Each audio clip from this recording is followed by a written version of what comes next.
Donna Spring Gulick. Thank you so much. Well, I am so honored. Thank you, Victoria, for asking me to speak. Thank you, Lorraine, for maybe putting a bug in her ear. And thank you, all of you, for being here. What a joy to speak to people like you, really, truly.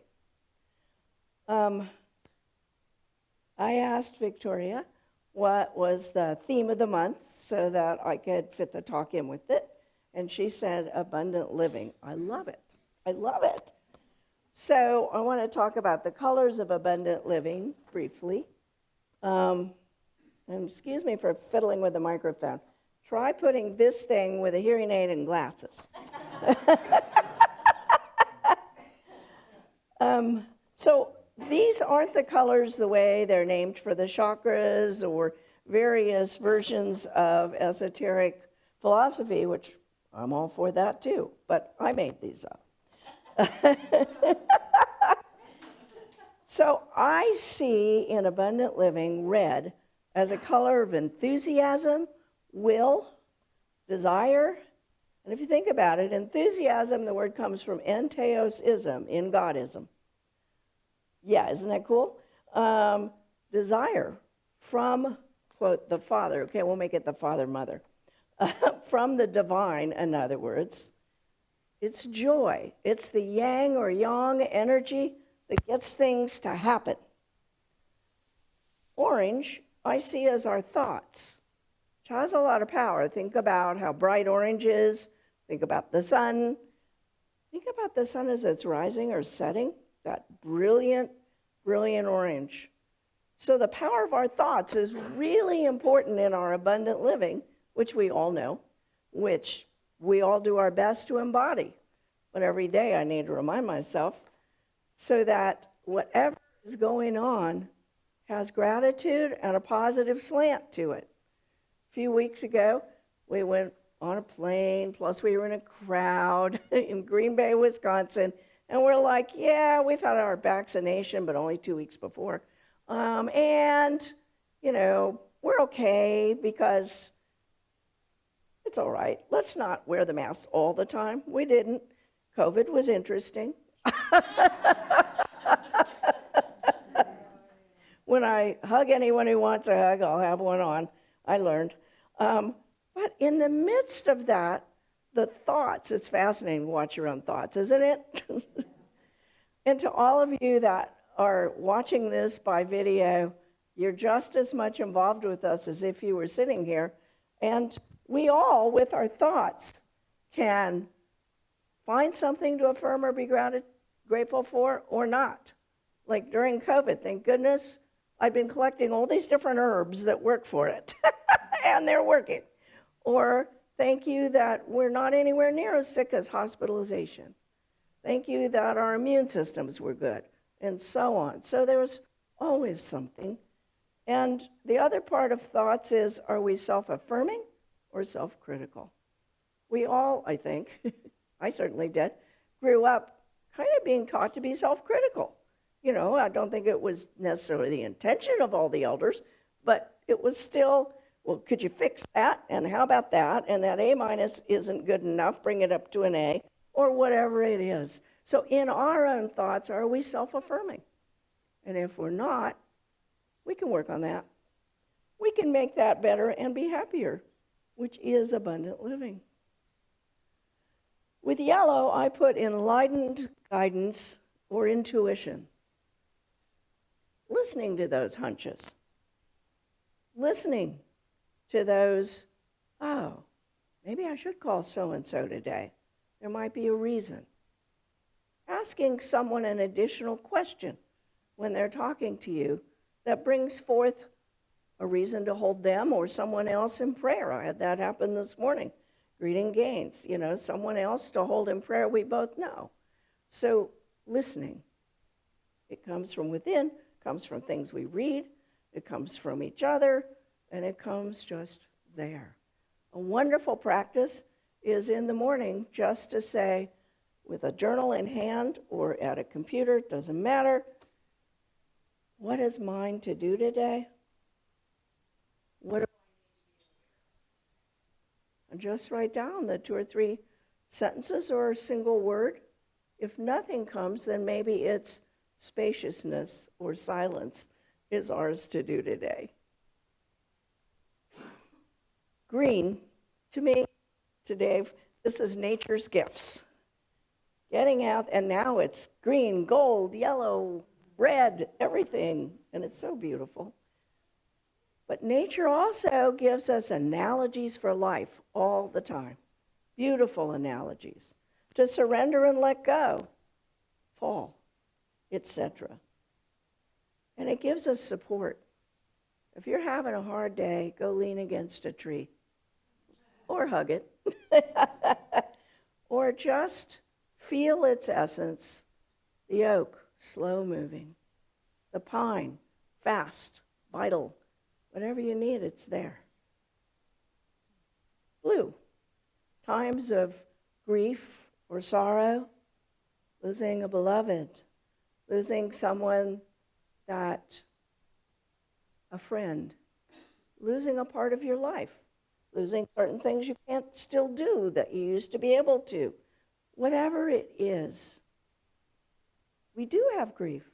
It is part of abundant living. There's not a way to do, oh, I did all those principles, and now there won't be any. No. Doesn't work that way, does it? So in grief, what can we be thankful for? But also feeling those feelings and loving ourselves through the blue, hard feelings. And really letting in the love others are offering, and really letting in the love in spirit that is always present, like an underground stream that can come up and also embrace you.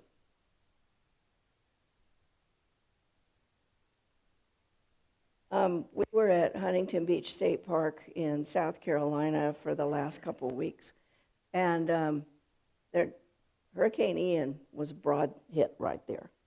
And so the grief of nature, for us about nature, don't think nature grieves change. We do. It had destroyed all the dunes. Almost every dune was flattened or just a little hill, or the next set of dunes and maybe a hurricane fence in front of them had held them slightly. But there's always something amazing to be thankful for. We're out riding our rental bikes to the pier, the whatever they call that, jetty, and we're almost there, and there's all these rangers gathering. And then there's obviously state people from Department of Natural Resources, et cetera, because there aren't that many rangers.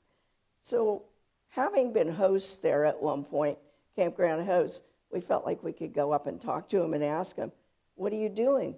One green turtle, an endangered species.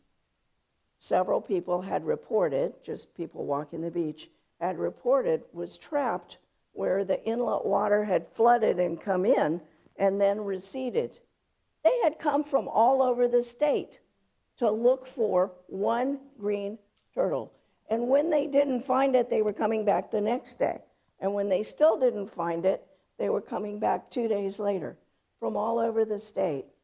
There were 8 or 10 of them, and the state biologist was there, and everybody, they were out on paddle boards, they were out in a kayak, they were walking it in boots, trying to find one turtle. So feeling that compassion and that caring and that deep commitment gave us something really beautiful to be thankful for, that instead of dwelling on, whoa, there sure aren't any dunes, and all those sea oats are these piles of stuff at our feet that isn't growing anymore. And yet, you could feel life happening in a compassionate way. So indigo, to my mind, is spiritual awareness and discernment. And part of it is looking for what brings joy, what we can create, what we can feel the joy, how we can share our service with others. It might be as simple as a smile. It might be taking care of our grandchildren several days a week. The youngest set are still very young. It might be anything that calls to you. Go for it.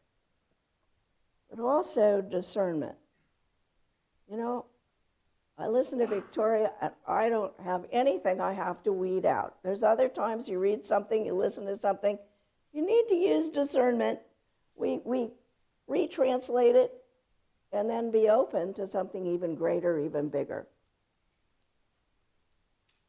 Meditation is part of indigo, part of allowing the spaciousness to receive and to be in the know.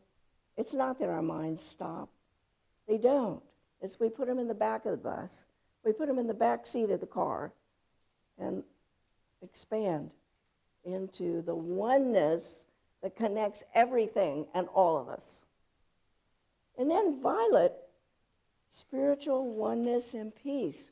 What you get to in a meditation, maybe now and then, what you get to in a service, it isn't necessarily every time, but just knowing it's there and merging into the oneness of all that is, the love that's there, the power that's there, the clarity that's there, and then merging into it even deeper than clarity,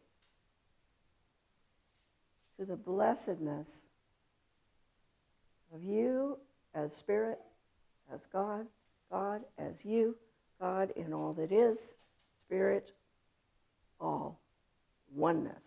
And there aren't any words in our language big enough.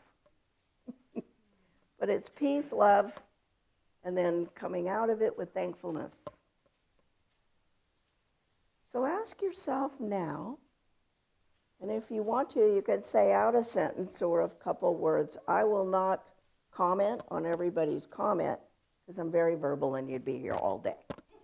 But ask yourself now, and you can say it out loud or think it, what would enhance my abundant living?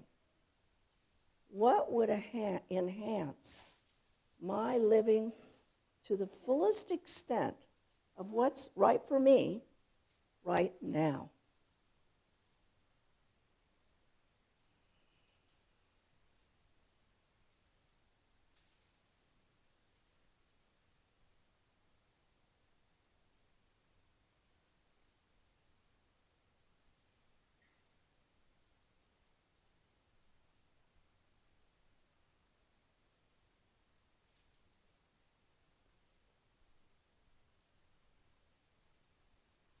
Beautiful. Some of you, as you thought of it, your face would change. It would soften, or a smile would come, or I could just feel some additional radiance, and you're already quite radiant. And that's a question we could go home asking ourselves too, and in the discussion afterwards of going deeper from whatever you got from this morning. It's a question we can all keep asking. What would enhance, accentuate, add to, reinforce my living abundantly? To live abundantly, we open to all aspects of life. That's why I did a rainbow. But we are not our thoughts, are we? As Eckhart Tolle so beautifully accentuates, we are not just our thoughts. We need them. I wouldn't have gotten here if I didn't have a thought of when I was to arrive and what day it was, and I wouldn't have an outline I'm speaking from if I didn't have thoughts. We need those, but we're not those. They aren't telling us the whole truth. They can't. They're based on whatever we decided in the past was good or bad. Whatever we decided in the past about truth. Our thoughts depend on that. That's how thoughts work, right? So, if those thoughts aren't all that we are, then we are the oneness, we are spirit, we are so much more than we even begin to imagine. And There's a site we enjoy. It's from gratefulness.org, and they have a word for the day each day. It's gratis, it's free, it's a gift from those who do it. And this was this morning's. When you let go of trying to get more of what you don't really need, it frees up oceans of energy to make a difference with what you have. And that puts the whole rainbow together. That was by Lynn Twist. So to live abundantly, in closing, to live abundantly, we open to all aspects of life. We remember we are way more than our thoughts. We remember that we really don't know nearly as much as we think we do. And that we are the white light. You put the whole rainbow together, we all know you get the white light. We are that light. We are the living light. Yay. And so is everyone. No matter if they're confused, if they're all about greed, if they're all about themselves only, in them is the whole rainbow. They may only be focusing on part of it. Okay, we can hold them in light and do our best not to, on the side, be going, oh, I can't believe that one. So, oceans of energy, we are the white light. We live abundantly the whole spectrum. And thank you. Thank you for listening. Thank you for being you.